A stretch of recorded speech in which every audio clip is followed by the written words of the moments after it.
Hi hello, ఇలా గద్దె సాయికి జరిగిన న్యాయం గురించి అన్యాయం గురించి మాట్లాడదాం అనుకుంటున్నా. నేను అదే శిక్షణ పరిధిలో ఒక మనిషిని.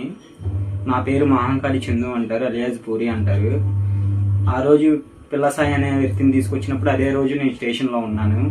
అదే వాళ్ళు ఏం చేశారో ఏంటో మొత్తం నాకైతే తెలుసు. అలా అని చెప్పి ఒక తల్లికి జరిగిన కష్టం ఇంకో తల్లికి జరగకూడదని చెప్పి అయితే నేను చెప్తున్నాను. కొద్దిగా అర్థం చేసుకోండి. ఈ వీడియో తీస్తానికి కూడా నాకు భయం వేస్తుంది, కానీ చెప్తున్నాను. అతన్ని తీసుకొచ్చి నన్ను లాకప్లో ఉన్నప్పుడు చిత్రహింసలు పెట్టారు. అది నేను చూశాను. నేను బయటకు వచ్చి చెప్దాం అనుకున్నా. చాలాసార్లు నాకు జరిగింది. నేను ఆల్రెడీ జోన్లై కోర్టు దగ్గరికి వెళ్ళి ఎట్లా చేస్తున్నారు అని చెప్తే లాయర్లు కూడా, కొంతమందికి తెలిసిన లాయర్లు కూడా పోలీసు వాళ్ళకి సపోర్ట్ చేశారు. ఆ రోజు సపోర్ట్ చేయడం వల్ల మేము ఎవరికి ఏం చెప్పుకోలేకపోయాము. అదే గోడ మీద నుంచి దూకి పడిపోయినా కూడా మనిషిని చూస్తా కూడా మంచినీళ్ళు పోయకుండా వెళ్ళిపోయారు. ఆ వ్యక్తిని వాళ్ళు ఏ విధంగా అయితే ఎక్కడి నుంచో తీసుకొచ్చి చిత్రహింసలు పెట్టి ఆ రోజు మాత్రం స్టేషన్లో చేసింది అదైతే ఎవరికి న్యాయం కాదు. నీకు లా తెలిసిన ప్రకారంగా అయితే నువ్వు ముద్దాయిని, నీకు అరెస్ట్ వారెంట్ ఉందంటే నువ్వు పట్టుకొచ్చి ఎల్పీడబ్ల్యూ వారెంట్ అది కోర్టులో పెట్టాలి. కానీ ఇట్లా న్యాయంగా అన్యాయంగా అదే ఓ మనిషిని తీసుకెళ్ళి నువ్వు జైల్లో పెడితే వాళ్ళ అమ్మ తల్లి గారు బాగుందా బాగోలేదా, నా కొడుకు ఉన్నాడని కూడా ఒక ఆచూకీ అనేది తెలుసుకుండేది వాళ్ళ అమ్మగారు. నువ్వు అలా అని చెప్పి జైల్లో పెట్టకుండా ఇంకా ఏం చేయకుండా ఇలా స్టేషన్లో అన్ని రోజులు ఉంచుకొని చిత్రహింసలు పెట్టి ఇంటి వాళ్ళకి ఏమీ చెప్పకుండా నీ మనిషిని చంపేశానంటే అది న్యాయం కాదు. చూసే జనాలకు కూడా, మీకు ఎవరికైతే అతన్ని చనిపోయినా కూడా మళ్ళీ ఇంకా బ్యాడ్గానే చెప్తున్నారు, కానీ అతని గురించి ఇలా చెప్పట్లా. అమ్మాయిని అదే ఏడిపిస్తున్నాడు అది ఇది అని చెప్తున్నారు. కానీ ఏ ఒక్కైనా వెళ్ళి అమ్మాయిని కనుక్కోండి, అతను చేసింది కరెక్టా రైటా అని చెప్పేది ఆ అమ్మాయి ఆన్సర్ వచ్చింది. అతని మీద కేసులు ఉన్నాయి, కాదనట్లా. కేసులు ఉన్నాయి అయితే మీరు తీసుకొస్తున్నారు, జైల్లో వేస్తున్నారు, అతను వస్తున్నారు, కండిషన్ బెయిల్ మీద వచ్చారంటున్నారు. మర్డర్ కేసు మీద కూడా రీసెంట్గా రిలీజ్ అయినా కూడా మళ్ళీ తనకే ఇట్లా చేశారంటే మీరు ఇంకా ప్రభుత్వం పట్టించుకుంటారా? ఇక మమ్మల్ని ఎవరైనా పట్టించుకుంటారు చెప్పండి మీరు? ఇది న్యాయంగా అందరికి కావాలి. ఇప్పుడు అందరికీ కొడుకులు ఉంటారు తల్లిలుగా. ఒకటి ఏంటంటే న్యాయం కావాలి.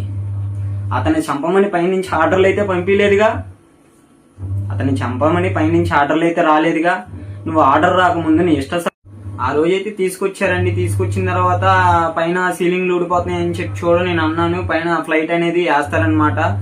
టౌట్ డిగ్రీ అని చెప్పి అంటున్నారు కదా, ఆ టౌట్ డిగ్రీ గురించి మీకు ఎక్స్ప్లెయిన్ చేయాలనుకుంటున్నాను. కాస్త మీరు వింటే బాగుంటుంది.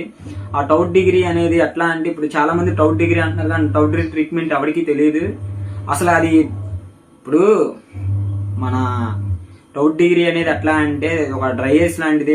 మన ఫ్రిడ్జ్ లో పెట్టే కరెంట్ ఐస్ క్రీమ్ ఉండిద్దిగా అండి, అది మొత్తానికి కరెంట్ ఇచ్చే ఐస్ క్రీమ్ తీసుకొస్తారనమాట. తీసుకొచ్చేది మగోడికి అయితే ఎక్కడైతే ప్రాణం ఉండిద్దో అక్కడ పెట్టేస్తాడు. అక్కడ పెట్టేసి నానా చిత్రహింసలు పెడతారు. మనం చేసినవి ఒప్పుకున్నా కూడా ఇంకా అతను ఇంకా ఏమన్నా మేము చెప్పిన వరకు ఒప్పుకోవాలని చెప్పి ఇట్లా ఒప్పించే పద్ధతులు చేస్తారు.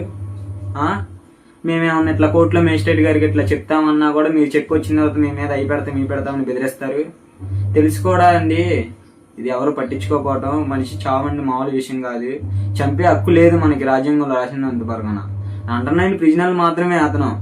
సిటీ పడినోడికి అనుమానితులు మాత్రమే. కానీ ఆయన మన జిల్లా కారాగారము అంటారు, కానీ తప్పు చేసిన వాడికే మనం జైల్లో పెడతారు. జైల్లో పెట్టిన తర్వాత తప్పు విచారించేది కోర్టు. అది అతను తప్పు చేశాడా అది లేని అన్నది ఇంకా షార్ట్ షీట్లు పడిన తర్వాత కేసు విచారణ అయిన తర్వాత తెలిసేయన్నీ. అసలు అతన్ని ఏ కేసులో తీసుకొచ్చి మీరు ఏ కేసులో నుంచి ఏ కేసులోకి ఎలా చేశారంటే, ఇది ఎవరు చెప్పుకోలేని విషయం, ఎవరు పట్టించుకోలేని విషయం కూడా. చాలా మంది ఆ తల్లి గారికి జరిగిన న్యాయం గురించి మాట్లాడాల్సిందిగా కోరుతున్నాము. అందరికీ చేతులెత్తి దండం పెడుతున్నాను. నాకు జరిగినట్టే ఇంకా వేరే వాళ్ళకి జరిగితే వాళ్ళ తల్లి గారు కూడా ఒకటే చెప్తున్నారండి, నా కొడుకు జరిగినట్టే మీకు ఎలా జరిగితే మీరు ఊరుకుంటారా? ఆ రోజు నేను ఉన్నా కాబట్టి, ఆ రోజు నేను ఆ పక్కన ఉన్నా కాబట్టి ఈ రోజు వీడియో తీసి చెప్తున్నాను.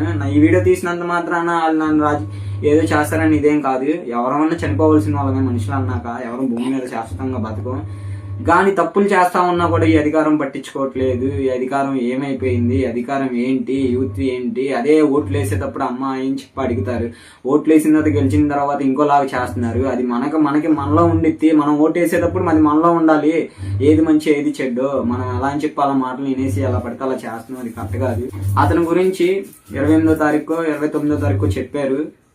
అది అస్థికులు ఏంటియో తన ఏంటియో ఇవ్వాల్సిందిగా కోరుతున్నాం. అసలు చంపే రూల్స్ లేదు. దీనికి అర్థమైన వ్యక్తుల పేర్లు అయితే చెప్తున్నా వినండి. నా తల్లి గారికి చెప్పడం రాట్లా. తల్లిగారికి. నేను తల్లిగారి పొజిషన్లో నేనున్నా కూడా అలాగే చెప్తాను అనుకోండి. నేను చెప్తున్నా, ఎస్ బాబురావు ఒకటి, నాని అనే వ్యక్తి 8 టౌన్ అతను ఇటు 6 టౌన్కి వచ్చాడు అతను ఒకళ్ళు. ఆ రోజు ఉన్న సాయిని పట్టుకొని కొట్టేటప్పుడు చూసిన వ్యక్తి నేను స్టేషన్లో. సార్ సీలింగ్ పైన తెగిపోయిందా అన్నా కూడా వదల్లా. ఆ రోజు నన్ను ఎందుకు పంపించారో స్టేషన్లో నుంచి నాకేం తెలియట్లా. నేను క్రిమినల్నే, నన్ను పట్టుకోవచ్చు కానీ ఆ రోజు నన్ను ఉంచొచ్చు స్టేషన్లో, దేనికి ఉంచలా. అసలు ఏం చేద్దామని చెప్పి మిగతా ఉన్న వాళ్ళందరినీ పంపించేశారు. ఆ సాయి అనే అన్నతో పాటు ఉన్నోళ్ళు మాత్రం నోరు తెరిచి నిజం అనేది బయటికి చెప్పాల్సిందిగా కోరుతున్నాను. సాయికే జరిగింది, తర్వాత నీకు జరగదని ఏంటి? తప్పు చేయొచ్చు, తప్పు చేశామంటే కోర్టు ఉండిద్ది, కోర్టులో మేజిస్ట్రేట్ గారు ఉంటారు, వీళ్ళు ఉంటారు. మరీ అంత అన్యాయమయ్యే తప్పు అయితే ఎవరు చేయలేదు. పిల్లల్ని మానబంధం చేసేవాళ్ళని, మర్డర్లు చేసేవాళ్ళని, అమ్మాయిని ఎత్తుకెళ్లే వాళ్ళని వాళ్ళని శిక్షించవచ్చుగా.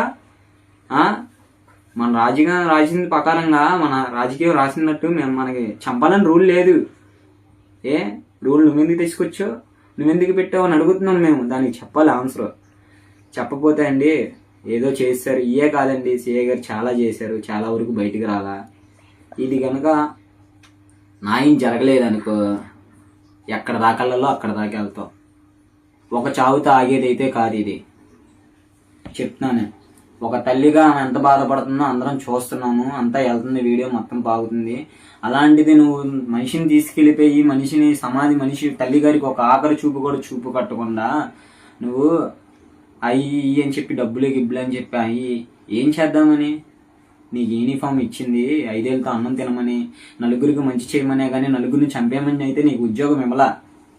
అర్థమైందా సార్ గారండి? మీరు చేసిన పనులు ఎంతో పాపం కాదు, మీ పిల్లలకి తలగొచ్చు. బాబురావు వింటున్నావా? బాబురావు మంచి నీకే చెప్తున్నా, మనిషిని నరకంగా కొడుతున్నావు నువ్వైతే. నా దగ్గర వీడియోలు కూడా ఉన్నాయి. మీరు ఎవరైతే కొడుతున్నారో మమ్మల్ని, మాకు అన్ని హాస్పిటల్లో రిపోర్ట్లు వీడియోలు అన్నీ ట్రై చేసి 3rd డిగ్రీ అంటున్నారు కదమ్మా, అన్నీ మాకు తెలుసు. అన్నీ మాకు తెలిసి అంత అన్యాయం అయితే తప్పులైతే ఎవడు చేయడమ్మా. చాలా తప్పులు చేసే వాళ్ళు ఉన్నారు, వాళ్ళని పట్టుకోమనొచ్చుగా, వాళ్ళని ఇచ్చేయమనొచ్చుగా. మనిషిని చంపేసి నేను లాస్ట్గా ఒకటే మాట చెప్తున్నానండి. నాకు ఈ వీడియో చూసి ఒక అవకాశం ఇస్తే ప్రెస్ మీట్ ముందు మాట్లాడతాను నేను.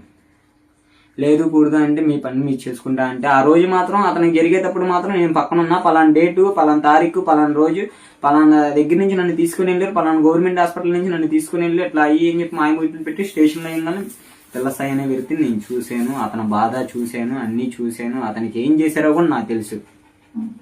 చాలా మంది చెప్పొద్దు ఇలా, నీకేమైనా ప్రాబ్లం అయితే అనుకుంటున్నారు. అవునే, ఇప్పుడు అతనికి జరిగిన ప్రాబ్లం నాకు జరిగిన నష్టమేమి ఉండదు. నా తల్లి ఎట్లాగే బాధపడిద్ది. ఈ వీడియో దయచేసి అందరూ లైక్ చేసి, చాలా న్యాయం జరగాలని కోరుతున్నాం. మనకి ఏమీ వద్దు, న్యాయం అనేది జరగాలి. మన ఆంధ్రప్రదేశ్లో న్యాయం అనేది లేకపోతే ఇంకెక్కడి నుంచి రావచ్చుదండి? రాదు కదా. షో ఉంటా. ఓకే.